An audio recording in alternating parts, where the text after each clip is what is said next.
Donald and Douglas are two of the hardest working engines on the island of Sodor.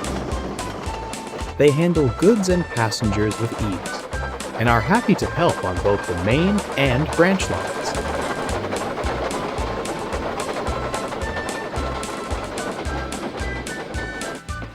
The drivers refer to them as engines of all trades. There is one job, however, that the twins had yet to do. Gordon is most proud of the Express. He runs his trains to time, and the passengers sing his praises. Even so, he sometimes needs a rest. The Fat Controller decided it was time for him to have another.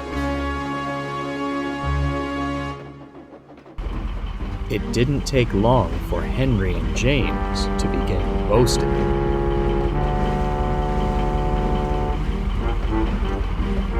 "Whoever will pull the Express, I wonder?" James smirked in the shed that night. "I know one engine the Fat Controller will choose," Henry replied smugly. "Oh, here we go," Donald muttered. "No sleep for us tonight," chuckled Douglas. "Huh," snorted Henry. "You're just jealous. You two are only goods engines. We're mixed traffic." "Same as you, if you recall," Donald replied. "Some of us are better suited for important trains than others," James sneered. "That's why you two take trucks." "We only take trucks because of the fuss you lot make about them," laughed Douglas. "We treat the Express like any other train. A job to be done, and done well." "Very well said, Douglas," yawned Gordon. "Now, can we please quiet down and get some sleep?" Henry and James huffed, but said no more.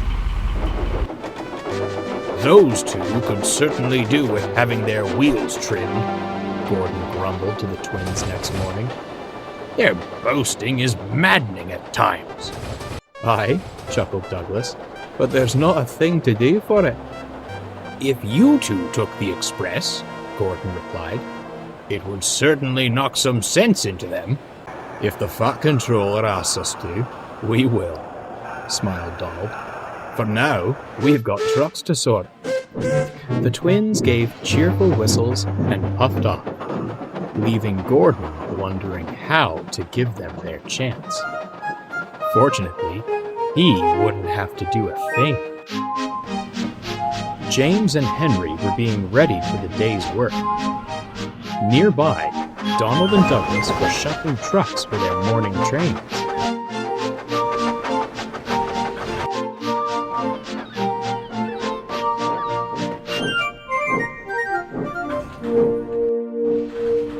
"Ah, yes," James smirked.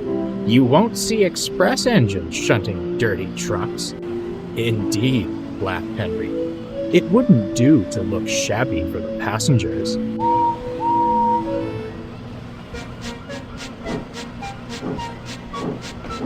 Perhaps if Henry hadn't been so busy boasting, he would have noticed the points by the water tower weren't set properly. Too late, his wheels left the rails and his tender toppled over. No one was hurt, but James was trapped in his siding. "You did that on purpose to stop me getting the express," James snapped. "On purpose? You shouldn't have been distracting me," fumed Henry. When the Fat Controller arrived, Henry and James wisely stopped arguing. "You have caused a great deal of trouble," he fumed. "You can stay there until we get the train sorted out. Perhaps it will teach you not to get so big in the smoke box." Henry and James looked shamefully at their buffers. "I'm sorry, Gordon," said the Fat Controller, "but you may have to pull the express again before your rest." "If I may, sir," smiled Gordon. Why not let Donald and Douglas take the express? I'm sure Edward, Duck, and I can handle the other work." Duck and Edward were quick to agree, and the Fat Controller pondered. "Well, you two," he said, turning to the twins. "What do you say?" "We'd be honored, sir," the twins beamed. And so it was arranged. The twins were gentle with the coaches,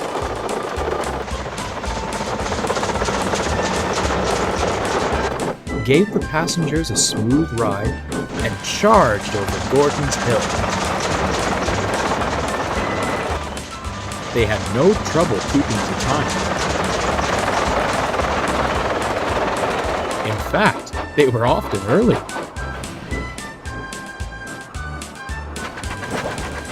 Gordon sang their praises when he saw them return.